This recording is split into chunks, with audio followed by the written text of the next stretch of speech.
la palabra que yo asocio con ella como escritora es memoria. Más próxima a las sensibilidades actuales, y eso es Elena Poniatowska. Evidentemente Elena Poniatowska trata de traernos, ¿no? Ahorita que estamos celebrando el bicentenario y el centenario de la Revolución, de traernos un México que para muchos casi no existe, casi ha desaparecido, ¿no? Querido Diego, es un libro de cartas de amor. Ya ahora ya no existirían las cartas de amor porque todo el mundo se comunica por medio del internet. Creo que ya no se escriben cartas de amor. Elena Poniatowska aparece en las historias de literatura de México en Alemania. Desde luego el gran libro de Elena Poniatowska es su libro sobre Tlatelolco, sobre el 68, que es un libro testimonial, es la Elena Poniatowska periodística. Bueno, yo tengo una formación de niña hasta los 10 años en Francia. Pues es un caso muy especial, ¿no? Muy especial porque ella es básicamente formación periodista, ¿no? Pues ella estudió en Francia. Y a Elena Poniatowska se le conoce en gran medida como eso, como una registradora, ¿sí?, de la realidad en un juego entre el periodismo y la literatura que funciona mejor y peor según las ocasiones. Entonces empecé a hacer entrevistas y obviamente a leer los libros de las personas que iba a entrevistar. Y así Alfonso Reyes, Carlos Fuentes. Su estilo, ¿no?, de la mezcla de literatura y periodismo, eso es un género que es muy importante, muy interesante en el siglo XX. Yo leí muy tarde en español, libros en español, ¿no? Pero creo que una de las primeras entrevistas que le hicieron a Juan Rulfo se la hice yo porque ni siquiera había publicado El Llano en Llamas, su libro de cuentos, ¿no?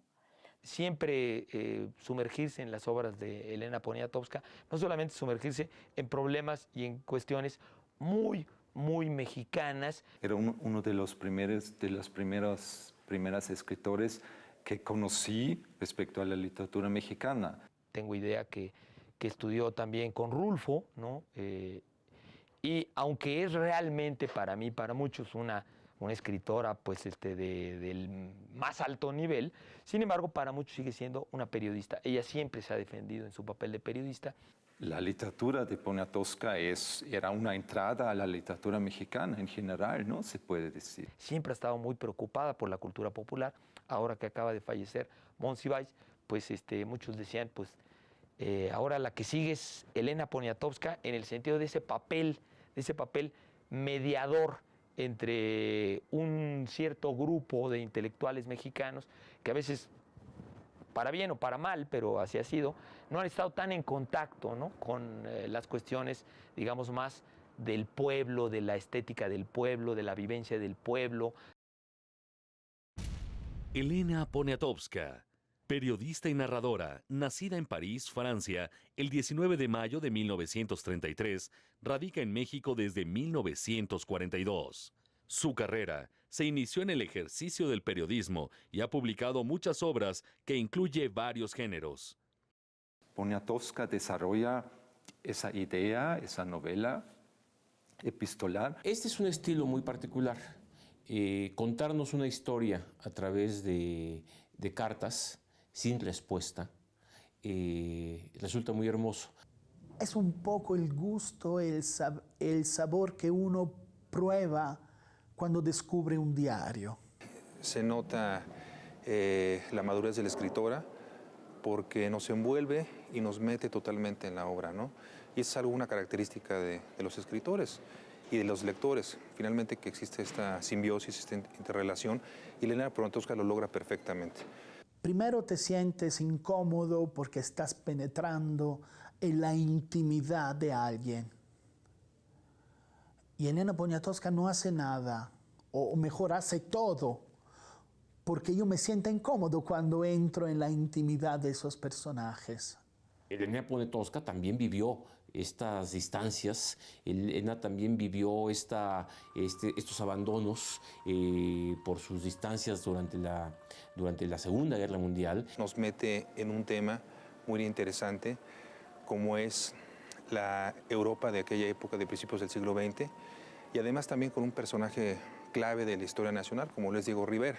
Su venida a México, su hacerse mexicana, que es parte que ella cuenta en una de las cartas de Angelina, ya me hice mexicana, siendo ella rusa, y eso es algo que también forma parte de la misma Elena Poniatowska. Porque eso es el sentir necesario para apreciar el valor de esas palabras. Si no, no se ve por qué serían importantes detalles tan chiquitos de la vida diaria de los personajes. Se vuelven importantes porque yo me siento mal cuando los leo, porque es como si tuviera miedo que me descubran. Esta obra pues recoge parte de la personalidad de Elena, ¿no? De utilizar como collage, ¿no? En ese sentido ella trata de conservar siempre mucho esta visión periodística, como en La noche de Tlatelolco, ¿no? Que está hecha en base casi a fragmentos. Muchas de sus obras tienen que ver con entrevistas, ¿no? Con cartas, son muchas novelas tejidas acerca de la vida también epistolar, de la intimidad de los personajes en relación con el mundo contextual en el que se mueve, ¿no? Entonces es un cuadro bonito, pinta México, pinta una época y pinta un valor muy importante para Elena Poniatowska, que es darle voz a una mujer que siendo tan grande no tuvo voz. En 1953 empezó a trabajar en Excelsior, escribiendo crónicas de sociales que firmaba como Elene. De ahí pasó a Novedades, donde se ganó un público que la seguía gracias a sus textos impredecibles. Kiela era rusa, era una mujer rusa que vivía en París, los temores que ella como extranjera tenía, cómo vivía atemorizada también por este hecho. Lo que hace Elena Poniatowska es magistral, ¿no? Y además porque es un libro basado en cartas que no te cansa y que te sigue dando información, porque de nuevo ese libro es periodístico, histórico, novelado, ¿no? Sí, es una gran cantidad de datos que da escritos, bueno, con una pluma que se puede decir, bueno, de Poniatowska, es poco lo que se pueda decir, ¿no?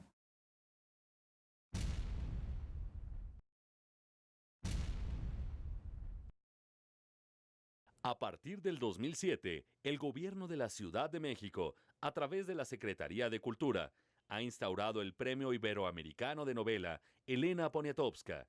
A mí me habían encargado hacer un prólogo para 2 novelas de Lupe Marín, que fue la primera mujer de Diego Rivera, que era una mujer bellísima, con ojos enormes de sulfato de cobre y muy atrevida.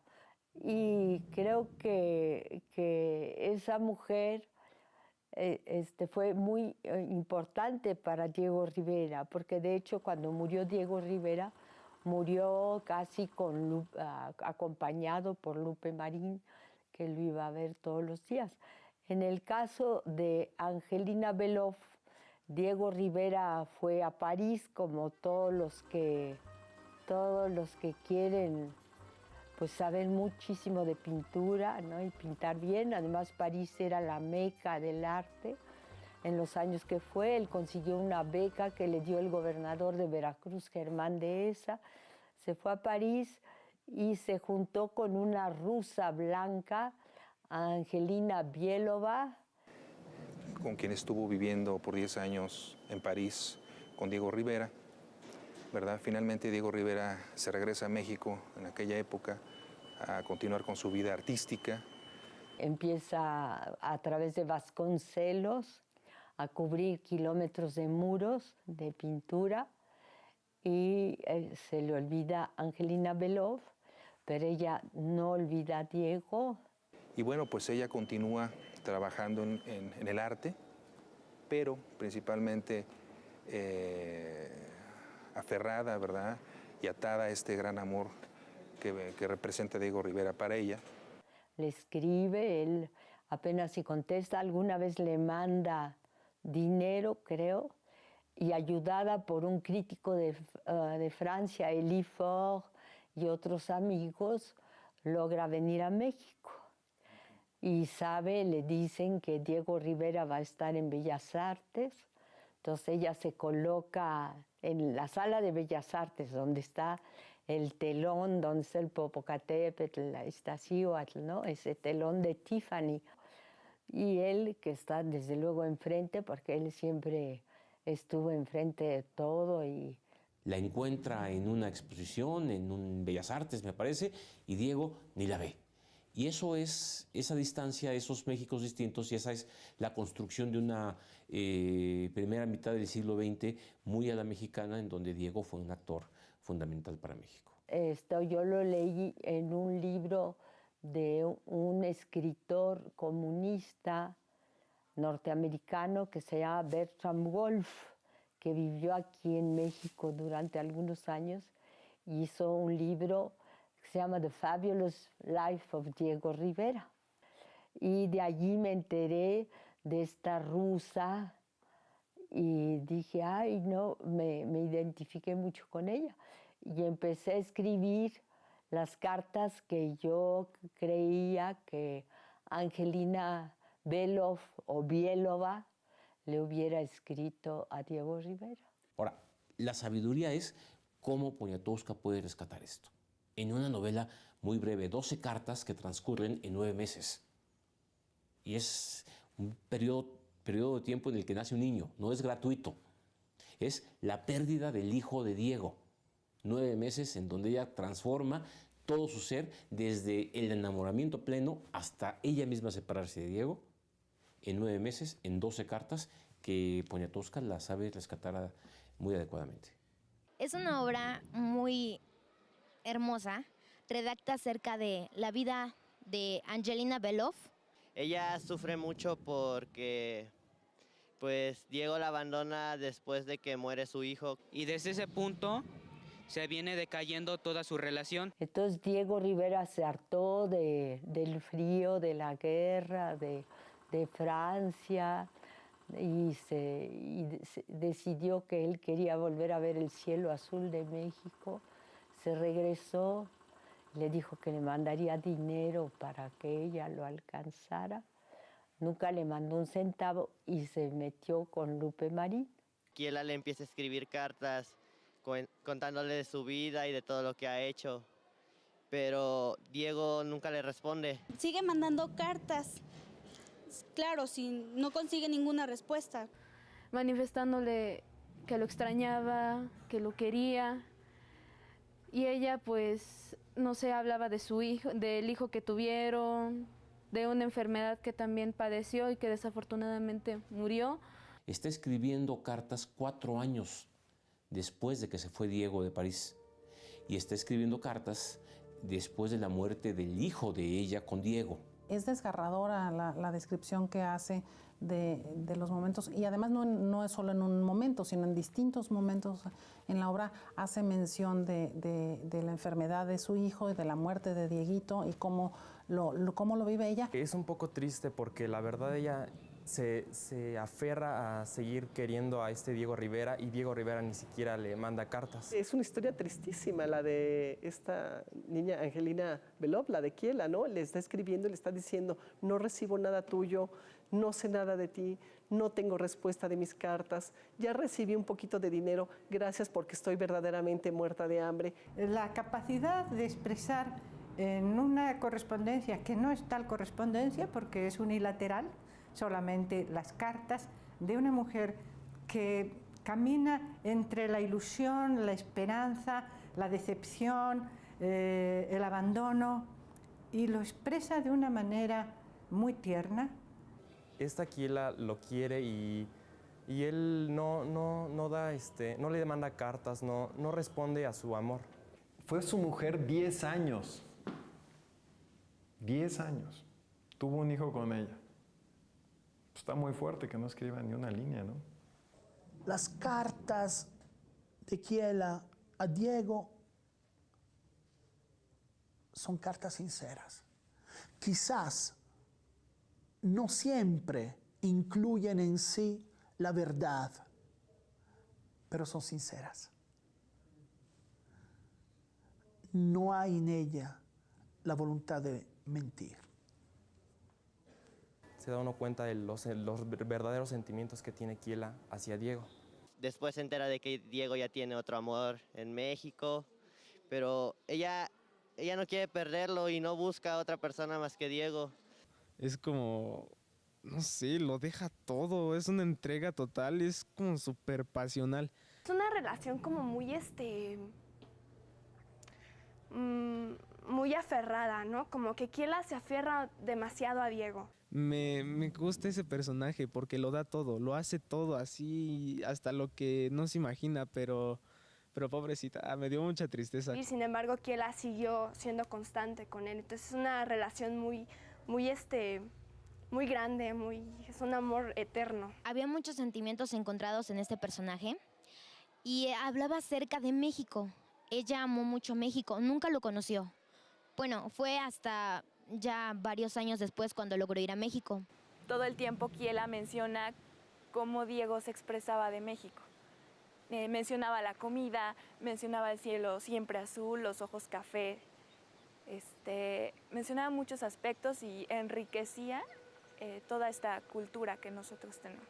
Aprendió a ser mexicana, quiere estar aquí.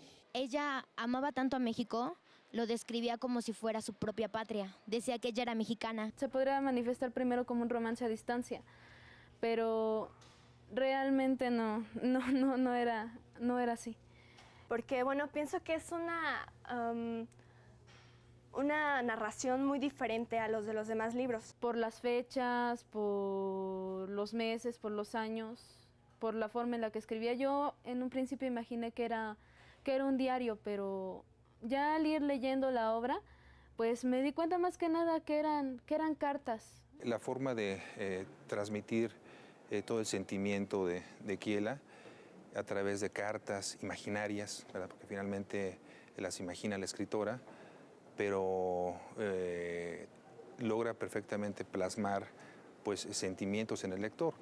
Y lo que es interesante es lo que sigue después. ¿Por qué no regresa Diego Rivera? Claro, porque llega a México en un momento donde está precisamente donde tiene sus oficinas la Secretaría de Educación Pública y le está ahí José Vasconcelos, e invita a estos grandes pintores mexicanos que serán los muralistas, les entrega los muros de las oficinas de gobierno de la Ciudad de México y de algunos puntos del país para que ahí reflejen la realidad o la interpretación que ellos hacen de la realidad. Y esto pinta muchas cosas. Pinta un México real. Pinta un México de Diego Rivera, que es lo mexicano en términos de pintura. O sea, te estás recuperando una época además maravillosa dentro de la historia de México, porque tú le sigues la pista, ¿no? Lo que te quedas con ganas después de leer a Elena Poniatowska, que como bien dices, mezcla historia, periodismo, literatura.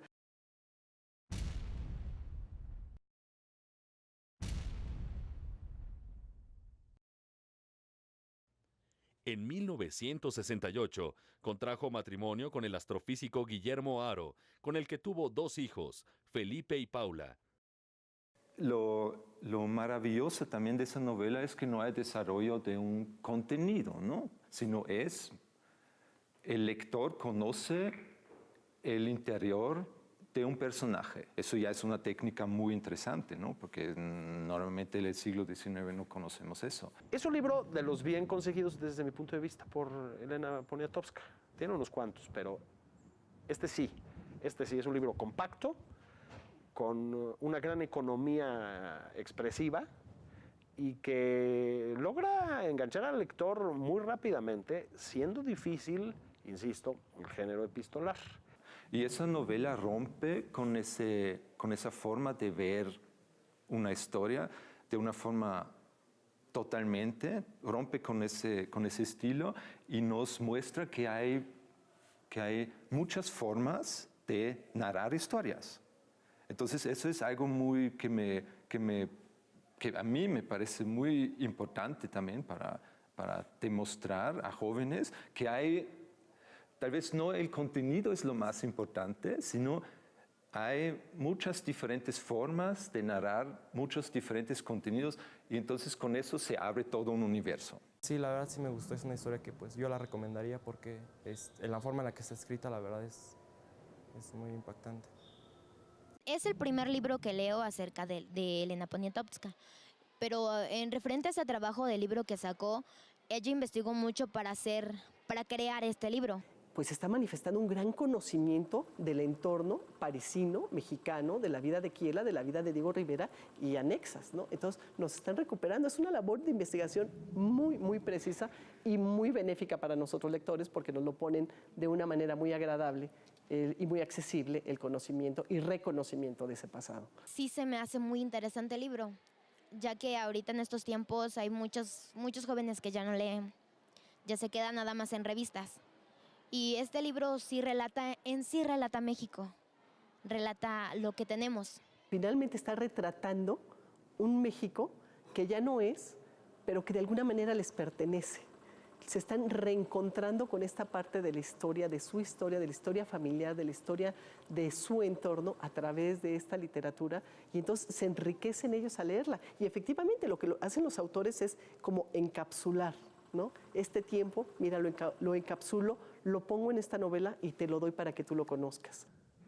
O es como cuando hoy, me gustaría agregar ese particular de actualidad, lees los diarios de los adolescentes, de los de 18, justo ellos, que viven en el norte del país.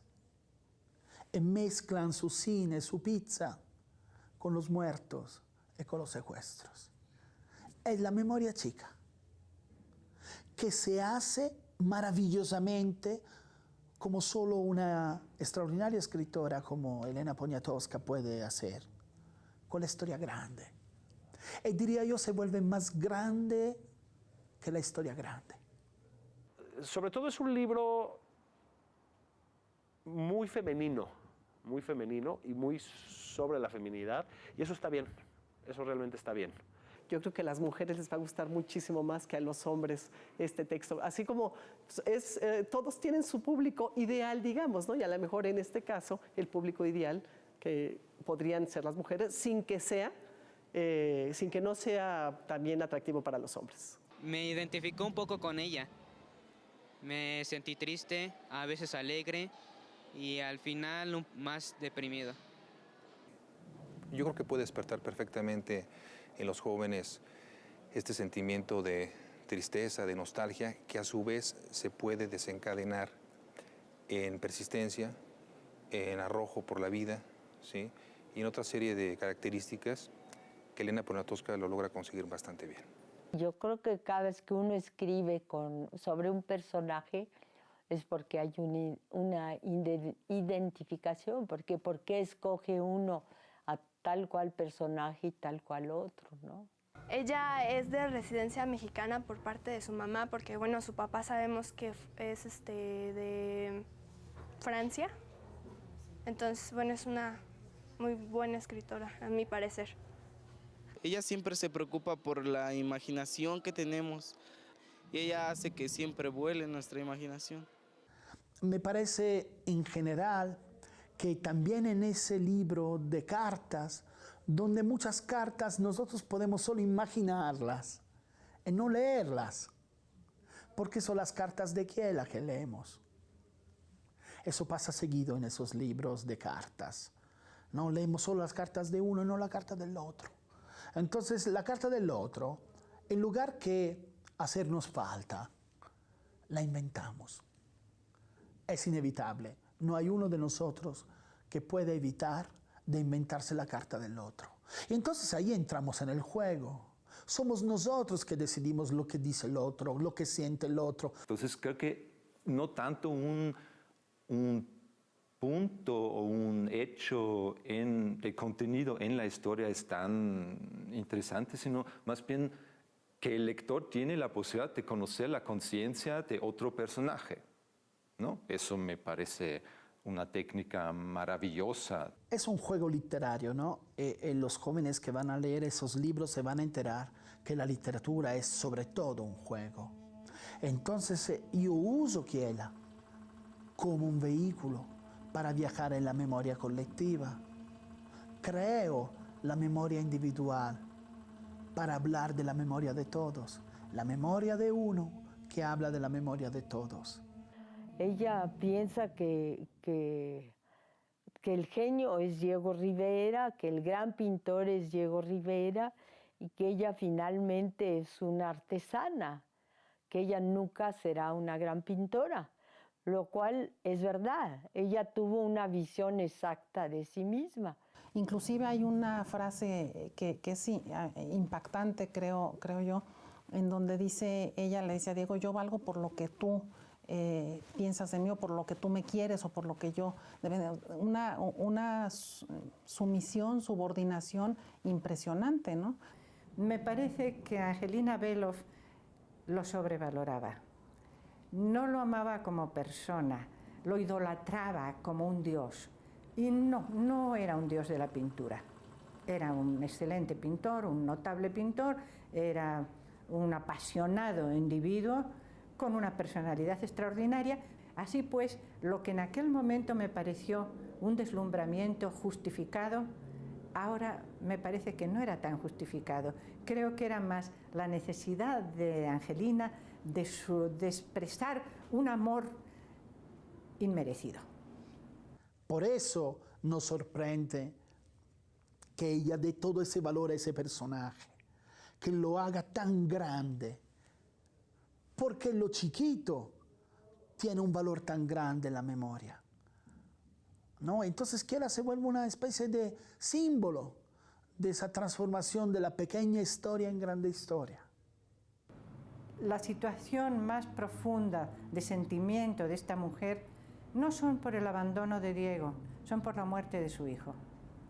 Entonces, esa combinación de la mujer abandonada, pero que además de abandonada ha perdido a su hijo, si por lo menos lo tuviera, me pareció que era verdaderamente un logro. Creo que es un éxito de Elena Poniatowska. Ella se mantuvo, tuvo un gran respeto por sí misma, una gran dignidad. Me gusta que ella sea valiente, me gusta mucho que no se deje caer, que tenga, que para ella sea una verdadera desgracia perder al hombre que ama.